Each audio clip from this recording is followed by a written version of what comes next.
Bienvenidos a una nueva clase sobre educación financiera y en este caso vamos a estar viendo el GPS de tu salud financiera. Vamos a ver si vas por una buena ruta o si vas a tener que recalcular en función de estos 5 pasos que vamos a ver de forma muy sencilla. El primer paso que vamos a estar repasando justamente es a partir de qué situación estás partiendo en tu situación financiera. Siempre que vamos a encarar algún proyecto nuevo o cuestiones que queremos enfocarnos, instalar un nuevo hábito en nuestra vida, cuestiones así, siempre estamos buscando a partir desde dónde partimos justamente para ver cómo va a ser nuestra evolución y desde dónde me tengo que enfocar. O sea, cuando nosotros vamos al médico porque, por ejemplo, queremos bajar de peso, bueno, partimos de una situación inicial, pero por sobre todas las cosas partís no solamente de un número o de una situación que te dice si tenés ahorro, si estás logrando ahorrar o no, sino que en realidad también venís con toda una mochila interna de cuáles son tus hábitos que te estás llevando hacia esa situación, ¿no? Entonces, así como podés decir, bueno, voy a dejar de comer tantos azúcares o voy a dejar de comer tantas harinas como lo venía haciendo y me voy a proponer una rutina de entrenamiento, lo mismo pasa al momento de tu situación financiera, o sea, podés venir con una situación de una cantidad de ingresos, una cantidad de gastos, que puede o no ser adecuado para tu nivel de ingreso y también podés llegar a tener un nivel de ahorro o un nivel de inversiones también que podés tener, o también esto lo podemos plantear como objetivos. En este sentido es muy importante hacer hincapié en estos hábitos que vos traes, porque justamente son la traducción de los números que vas a estar viendo. Entonces, ¿qué es lo que vos te vas a sentar a hacer? Por un lado, si vos no registrás tus ingresos o tus gastos, vas a empezar a hacerlo para efectivamente ver cómo te comportas vos como individuo ante el uso de tu dinero. En este sentido te podés ayudar, digamos, de herramientas como pueden ser aplicaciones. En mi caso, por ejemplo, yo uso el gestor de gastos, en donde me permite justamente tenerlo en el teléfono de forma inmediata y voy registrando de manera inmediata cada peso que gasto. ¿Voy a registrar algunos? No, voy a registrar todos. Si yo voy al kiosco, me gasto 1.000 pesos, anoto los 1.000 pesos, en qué me los gasté. Van a ver que la aplicación es muy amena y van a poder utilizarla rápidamente. ¿Qué otras formas podemos tener de este registro? Bueno, llevar un cuaderno con nuestros gastos, llevar una agenda con nuestros gastos, llevar un archivo con nuestros gastos de lo que fuera, un archivo de Excel o de Word, como vos te sientas más cómodo, pero de alguna forma siempre tratar de registrar hasta el más mínimo gasto, porque justamente al final del mes existen muchos de estos gastos hormiga que les llamamos, que son justamente estos gastos así de que cuando entraste a una reunión, saliste del colegio, cuestiones así que como que son de cuestiones más bien chiquititas, que te compraste la botella de agua, te compraste la barrita de cereal, te compraste el chicle, te compraste los cigarrillos. Justamente eso al final del mes suma mucho dinero y es el gasto hormiga, esto de que no tenemos control en el día a día y que efectivamente nos puede ayudar mucho a fin de mes para alcanzar nuestras metas que nosotros nos propongamos. O sea, si yo en realidad me quiero proponer viajar hacia fin de año y tener unas buenas vacaciones, bueno, quizás todo esto que no me genera tanta satisfacción, el comprarme el paquete de chicle o el comprarme la barrita de cereal, justamente me va a impactar en un nivel de ahorro mayor al final del año cuando yo quiera ver si pude ahorrar o no para el objetivo que tenía. Entonces, si esto no me está generando tanta satisfacción, bueno, lo voy a llevar al plano de lo consciente y voy a decir, bueno, yo no voy a gastar en determinadas cosas. Esto es lo que me permite justamente tomar nota diariamente de los gastos que estoy realizando. Te va a identificar a vos cuáles son aquellos gastos que querés eliminar y aquellos que en realidad querés mantener porque, bueno, mejora tu calidad de vida en cierto punto. Esto nos va a dar justamente un puntapié de a partir de dónde es que estás partiendo. No solamente vas a anotar tu nivel de ingresos y tu nivel de gastos y en qué los gastás, sino también vas a decir, bueno, ya a este momento, a partir de hoy que estoy empezando, voy a anotar cuántas deudas tengo, tarjeta, préstamos que pediste, préstamo que te dio algún familiar. Todo esto que vos debés lo tenés que, digamos, gestionar de alguna manera. Si, por ejemplo, tu problema está en que usas mucho la tarjeta de crédito, bueno, existen técnicas también para que vos te enfoques en reducir el gasto que tenés en tarjeta de crédito. Entonces, en ese sentido, vas a ir logrando de alguna manera bajar el estrés financiero porque no te vas a encontrar con tanta deuda y al mismo tiempo enfocarte en los objetivos que vos querés lograr, que siempre se traducen a través de dinero. O sea, si sea que yo quiero mejorar mi salud y a través de esto quiero empezar a hacer algún deporte, bueno, va a impactar de alguna manera en tu presupuesto y en la cantidad de dinero disponible que tenés. Si querés hacer un viaje, si querés realizar el estudio de alguna carrera, si querés hacer un curso, todo esto, digamos, de alguna forma se traslada en pesos y en cuestiones de dinero, digamos, y que justamente vas a tener que ir acomodando tus finanzas para ir cumpliendo todos tus objetivos. Recordemos que, al menos desde mi punto de vista, el dinero no es un fin en sí mismo, sino que el dinero es una cuestión que es un medio para nosotros como individuos sentirnos más satisfechos, digamos, en nuestra vida cotidiana y poder ir logrando distintos objetivos que nos vamos planteando. Entonces, desde ese sentido, parto de una situación inicial y digo, bueno, este soy yo al día de hoy, con determinados hábitos que se reflejan a través de esta situación inicial. En esta situación inicial se puede reflejar que sos muy prolijo y que efectivamente a través de tu registro de gastos sos muy ordenado en tus gastos, gastás acorde a los objetivos que tenés y demás, o puede detectarse que efectivamente tenés que enfocarte en bajar la deuda en tarjeta de crédito, en gestionar mejor tu dinero a lo largo del mes. Entonces, esto es muy importante hacerlo a partir de qué punto partimos y que justamente, así como lo ponemos en el GPS, desde dónde partís y hacia dónde vas y qué ruta vas a utilizar, es justamente esto que me parece muy gráfico al momento de decir, bueno, desde dónde voy y hacia dónde quiero llegar.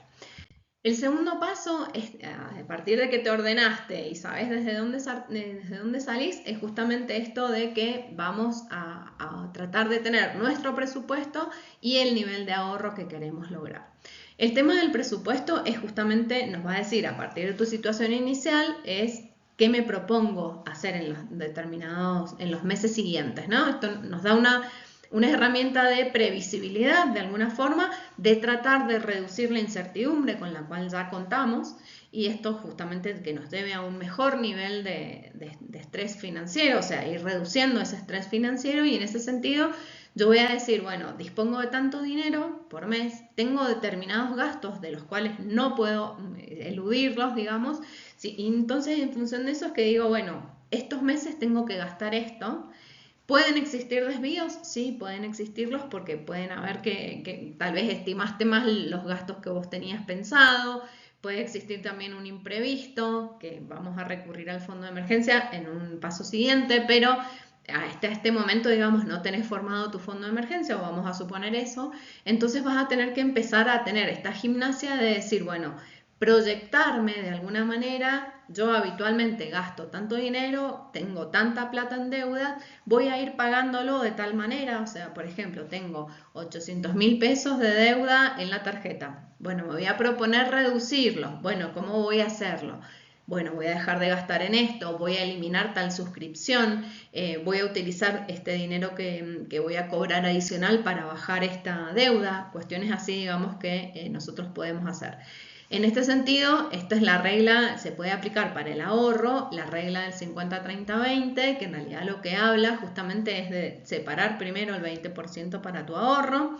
Esa es como una estrategia de ahorro que podemos hacer, porque muchas veces me dicen, no sé cómo empezar a ahorrar. Bueno, primero hay que ver si tenés capacidad de ahorro, que lo vamos a ver detectado en el primer paso, y el segundo paso es primero pagarte a vos mismo al momento de que vos realizaste tu trabajo, digamos, y cobraste por eso, es siempre separar primero y pagarte a vos mismo con ese 20%. Entonces vamos a tratar de hacer que el 50% de tu ingreso sea destinado a los gastos que vos tenés de manera fija, los gastos variables, que los vamos a llamar, o de disfrute, que sea el 30% de ese sueldo, y el 20% que ya habías separado para vos realizar tu pago y ahorrar justamente ese 20%. Se puede tratar de automatizar también este nivel de ahorro. Podemos tratar de automatizar, por ejemplo, transferencias automáticas, suscripciones de los fondos comunes de inversión.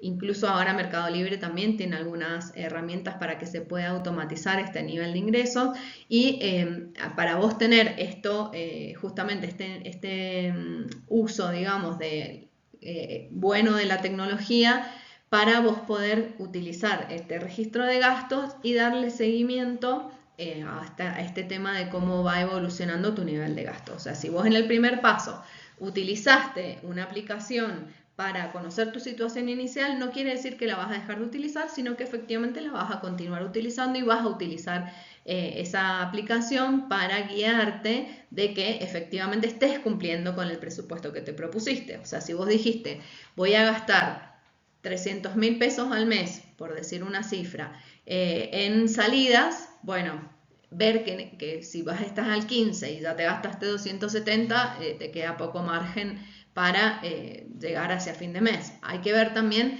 si te pones metas que son realistas. O sea, si vos en realidad habitualmente gastás, por decir, 800.000 pesos y de repente querés decir en salidas y de repente querés decir quiero gastar solamente 100.000, hay que tratar de ponerse objetivos que sean más bien alcanzables y que no sea una cuestión que después te sientas frustrado al momento de que no lo cumpliste, ¿no? Entonces, tal vez hay que primero pasar a 600, después pasar a 500, si yo quisiera reducirlo a ese nivel, y de hacerlo de una forma más bien paulatina, porque recordemos que detrás de esto, lo que les decía en el paso 1, hay hábitos que somos nosotros mismos. O sea, entonces, si yo quiero bajar 10 kilos en un mes, y la verdad que va a ser un poco difícil, pero si yo me voy proponiendo bajar de a 1 kilo por mes, bueno, puede ser un poco más manejable, ¿no?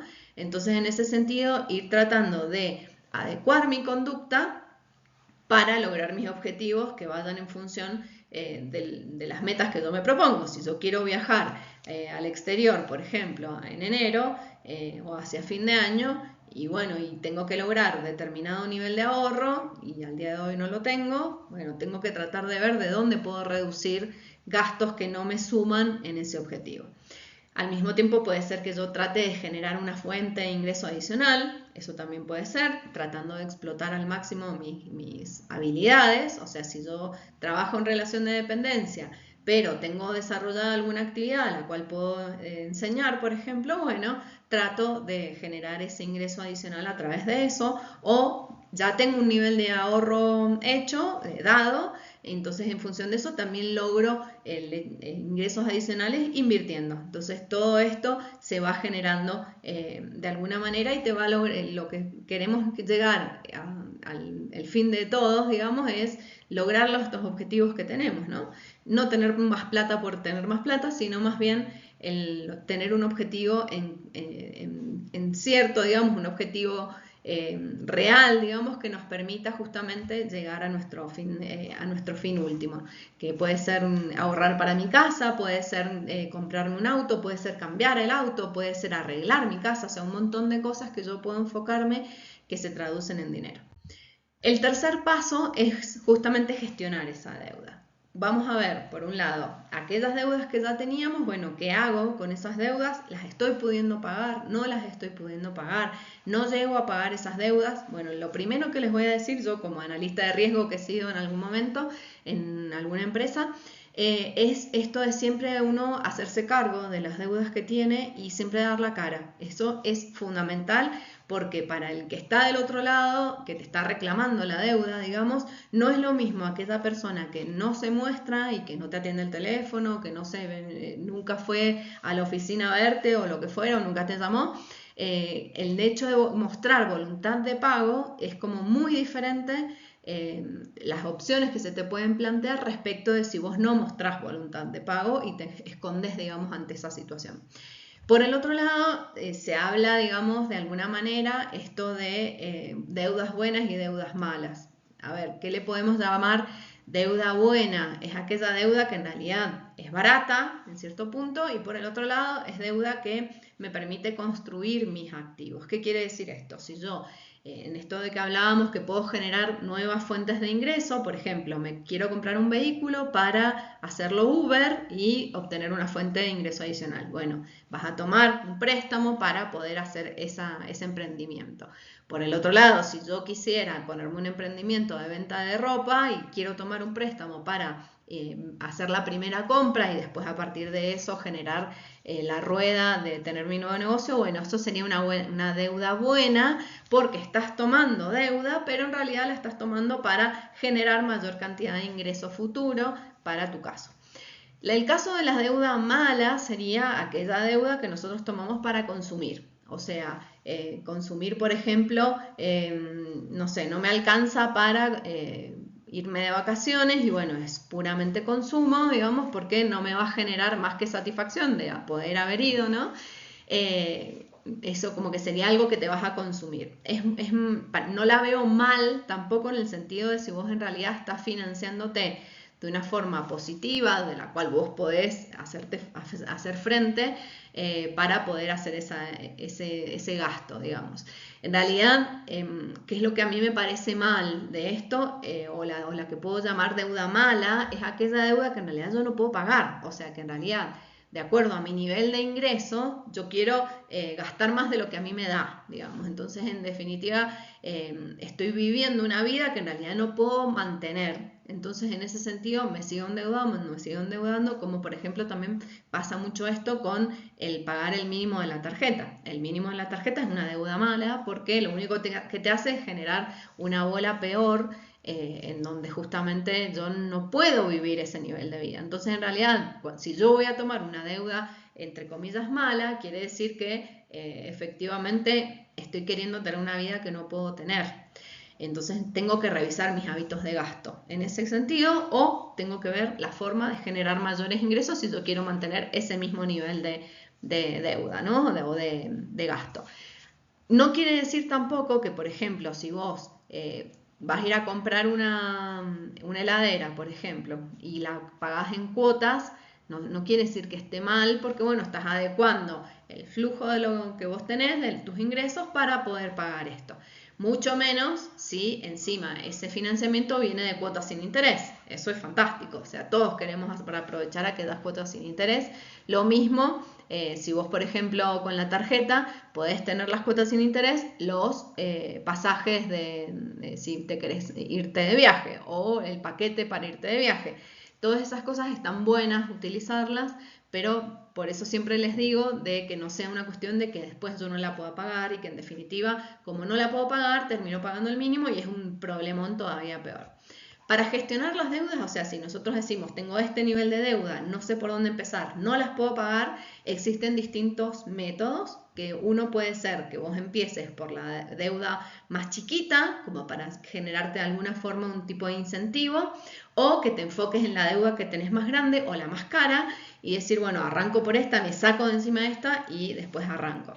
Se puede también ver la forma, digamos, de vos unificar. Por ejemplo, si vos tenés muchas deudas en distintos bancos, distintas tarjetas, que tenemos que tener bien claro cuál es el costo que nos cobra en cada una de las deudas que tenemos. Se puede asegurar, más en esta época, digamos, de que las tasas van bajando tal vez respecto de las deudas que pudimos haber tomado en años anteriores. Entonces, en ese sentido, se trata de eficientizar la deuda y decir, bueno, voy a tomar una sola deuda en donde cancele todo el resto y me quede con una sola enfocada. Entonces, esto, ¿con quién se habla? Bueno, con las instituciones de crédito. O sea, puede ser si por ejemplo, si tenés muchos préstamos en una misma institución, bueno, podés ir y hablar con la institución y decir, bueno, quisiera tratar de unificar, cómo puedo hacer para mejorar estas deudas que yo tengo y obviamente ahí vas a tratar de ver sobre qué alternativas ciertas vos tenés para vos poder ir reduciendo esto.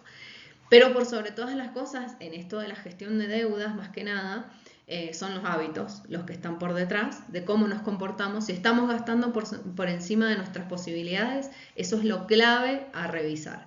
Si yo en realidad tengo un nivel de gastos muy alto respecto de mi nivel de ingreso, justamente esto es lo que yo tengo que revisar porque no podemos vivir indefinidamente de esa manera.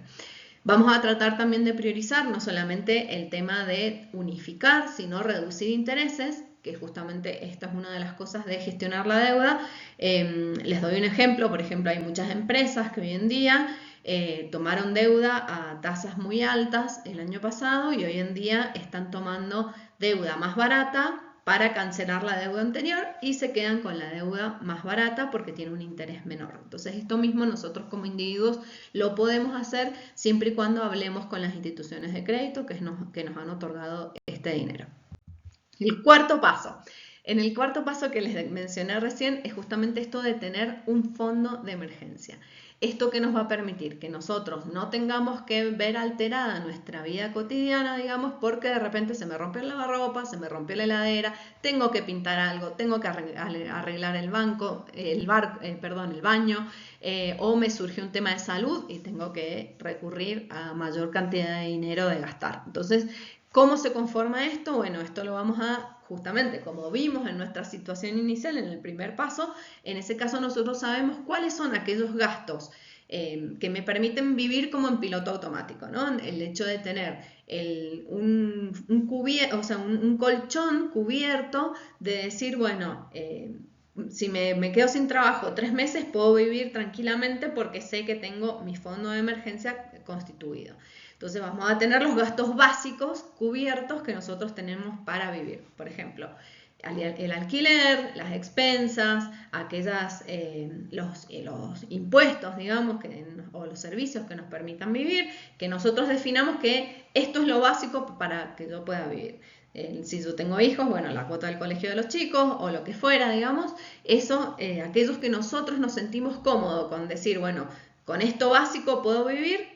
Vas a estimar también un nivel de consumo de alimentos también estimado en función de lo que vos veas que más o menos gastás por mes, y todo eso lo vas a definir como, bueno, gasto como familia, por ejemplo, 800.000 pesos de básico para poder vivir. Bueno, entonces quiere decir que si tu nivel de trabajo es muy estable, que vos me decís, no, hace 35 años trabajo en el mismo lugar, la empresa viene bien, no pensamos que se va, que va a cerrar el sector o que se va a hacer, cuáles son las perspectivas de crecimiento que tiene el sector, entonces quiere decir que tu trabajo es muy estable y en ese sentido te vas a ir a una reserva menor que si tu trabajo fuera más inestable. Entonces, si vos fuera que sos muy estable laboralmente, vas a estar en 3 meses de nivel de fondo de emergencia. Por el otro lado, si vos sos independiente, si tu nivel de ingreso varía mucho, si hace poco empezaste y no sabes bien qué onda, bueno, te vas a ir más a 6 meses de resguardo respecto de si tuvieras un trabajo más estable. En ese sentido, ese dinero no es que lo vas a meter al colchón, sino que en realidad lo vas a poder tener de alguna forma invertido, pero no una inversión de largo plazo, sino una inversión en realidad que vos puedas contar con ese dinero de manera inmediata. Lo puedes tener en una cuenta remunerada, lo puedes tener en un fondo común de inversión de disponibilidad inmediata, pero siempre vas a tener que tener ese fondito que justamente vos sabés que te da esto, tranquilidad, porque vos ante cualquier imprevisto que surja, vos sabés que podés recurrir a eso. Ahora, una vez que recurriste, lo conformaste, ¿no? Esto puede ser un objetivo en sí mismo también, de decir, bueno, voy a conformar mi fondo de emergencia. Y una vez que lo conformaste, bueno, pasás a otro objetivo. Pero tienen que quedar en claro que una vez que yo lo conforme, ese fondo, por un lado, si mis gastos se van incrementando, mis gastos necesarios básicos, mínimos que yo defino, si se van incrementando, eso lo tengo que incrementar, este fondito. Por el otro lado, si de repente se me rompe la heladera, recurro a este fondo y se me baja en ese monto, ¿no?, que haya recurrido por el tema de que se me rompió la heladera, lo tengo que reponer. Entonces, siempre hay que tratar de tener este fondo y este monto para que vos estés tranquilo ante cualquier imprevisto que surja. El último paso, el paso 5, es que justamente el dinero que vos vayas generando como ahorro, porque todo este objetivo, digamos, tiene como fin esto de que logres de alguna manera vivir por debajo de tus ingresos, o sea, y te genere este poquito que ya una vez que conformaste tu fondo de emergencia te va a generar un nivel de ahorro. Ahorro no es invertir. Ahorro puede ser que logres una diferencia y la metas abajo del colchón. Eso no es inversión. Entonces, la inversión que tiene de positivo, que vos mientras no utilizas ese dinero, estás generando ingresos pasivos a través de la inversión. En este sentido, tenés que entender que toda inversión tiene un riesgo, así sea que también lo dejes en la cuenta, nada más también tiene un riesgo, ya lo sabemos, lo hemos vivido en otras épocas en Argentina, y en ese sentido vos podés disponer de tu dinero con distintos riesgos asociados para poder invertirlo. En esto vas a tener, por ejemplo, fondos comunes de inversión que son de muy bajo riesgo porque invierten en cubrir cuentas corrientes, por ejemplo, descubiertos de cuentas corrientes, plazos fijos, o sea, instrumentos que tienen bajo riesgo asociado y que son también de disponibilidad inmediata. El riesgo justamente es cuánto vos estás dispuesto a perder tu dinero o que bajen tus ganancias respecto de que no lo tuvieras, ¿no? Entonces, un perfil de riesgo conservador va a priorizar el mantener su nivel de capital intacto, digamos, por más de que el rendimiento que tenga sea bajo. El moderado va a equilibrar de alguna forma mantener su capital, pero arriesgándose un poco para poder conseguir mayor rentabilidad. Y por el último vas a tener el perfil de riesgo arriesgado, en donde está dispuesto a perder un poco de su capital con tal de tener inversiones que le permitan tener mayor nivel de rentabilidad. Esos como que son los perfiles de riesgo. Ahora, por el lado del horizonte, quiere decir que el horizonte temporal, estamos hablando, vamos a tener inversiones de corto, mediano y largo plazo, en donde el corto plazo es como que, bueno, lo necesito el dinero para el mes que viene. Responde a esa pregunta, digamos, el horizonte, ¿cuándo necesito el dinero? Entonces, no van a ser lo mismo aquellos activos financieros en los cuales te enfoques si vos necesitas el dinero la semana que viene, a si vos en realidad estás ahorrando para tu jubilación. Entonces, esa disponibilidad de dinero hace referencia al horizonte en el cual tenés que invertir. Por último, podés diversificar, o sea, está bueno no solamente tener instrumentos de corto plazo o con un bajo nivel de riesgo, sino que está bueno como diversificar tu cartera, porque justamente lo que apunta el diversificar la cartera de inversión es a maximizar la rentabilidad que podés obtener y minimizar las pérdidas que pueden llegar a existir.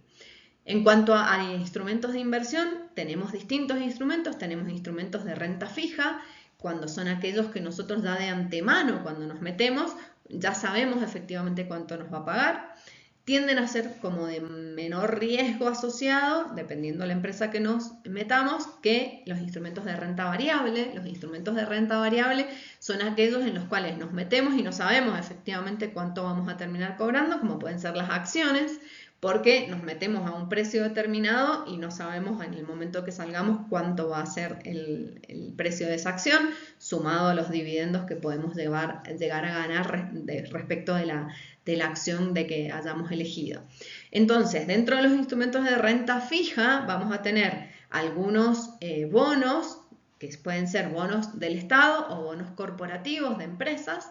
Entonces, en ese sentido, tenemos que analizar, dependiendo cómo es nuestro nivel de riesgo que vamos a tolerar, tenemos que analizar en qué empresa me voy a meter. Si me voy a meter en una empresa más bien conservadora, como puede ser un bono de una empresa minera internacional, por ejemplo, o si me voy a meter en un bono de un estado o gobierno, un estado o una provincia que esté más floja, digamos, en el sentido de las condiciones que plantea, pero que me promete una mayor rentabilidad. Eso como que ya va a depender de cada uno de nosotros. Por el otro lado, esto de crear una cartera de inversión y tener justamente una estrategia detrás, de decir, de buscar a alguien que me asesore, de qué instrumentos puedo elegir de acuerdo a mi perfil de riesgo, de acuerdo a mis objetivos, de cuándo necesito el dinero, de para qué estoy ahorrando. O sea, si yo voy a ahorrar para mi jubilación, bueno, voy a elegir instrumentos que me acompañen más de largo plazo, tal vez un poco más estables, no tan inestables. Bueno, eso justamente tiene que buscarse. Cada persona, digamos, es un portafolio diferente porque todos estamos dispuestos a tolerar distintos riesgos y no solamente eso, sino que también lo vamos a utilizar en distintos momentos. En esto de buscar asesoramiento para ver cómo puedo invertir, es muy importante, a veces nos proponen algunas plataformas copiar carteras de inversión de inversores reconocidos, ¿no? Pero no sabemos qué objetivos o qué estrategia hay detrás de esa copia. Entonces eso hay que tener cuidado. Podemos sí sugerir, che, vi que están invirtiendo en tal instrumento o me interesa invertir en tal tipo de instrumento, me interesan acciones del exterior y puedo hacerlo a través de los CDRs. Bueno, eso todo lo podemos hacer, pero siempre teniendo en claro qué estrategia tenemos por detrás. Así es que como cierre de estos 5 pasos que estuvimos viendo, les propongo que al menos implementen uno esta semana, que puedan hacerlo, que arranquen obviamente por el primer paso sería lo ideal. Vean un poco su diagnóstico que vieron, lo pueden comentar con las personas que viven o con personas, digamos, que ustedes tengan confianza. Iniciar de alguna manera la meta de ahorro y cuáles son los objetivos que ustedes se proponen y traducirlo en dinero, porque a partir de eso es que se empieza a acercar esa meta que nos estamos proponiendo. Y justamente esto de comenzar a invertir, para mí es un mito esto de que existe, de que solo lo hacen aquellas personas que tienen mucho dinero o mucho conocimiento del mercado. Podemos arrancar con muy poco dinero y a partir de eso ir sumándole lo que nos vaya generando de ganancia, y no necesitan conocer demasiado el mercado, sino pueden arrancar directamente desde el banco que tengan y ponerlo en el fondo común de inversión que tenga disponible el banco, y van a ir viendo cómo se sienten de cómodos o no en los instrumentos de inversión que pueden ir accediendo, pero siempre comenzando de alguna manera con esto. Así que los aliento a que sigan con este camino y espero que recalculen de alguna manera para poder lograr sus objetivos. Espero que estén muy bien y nos vemos la semana próxima.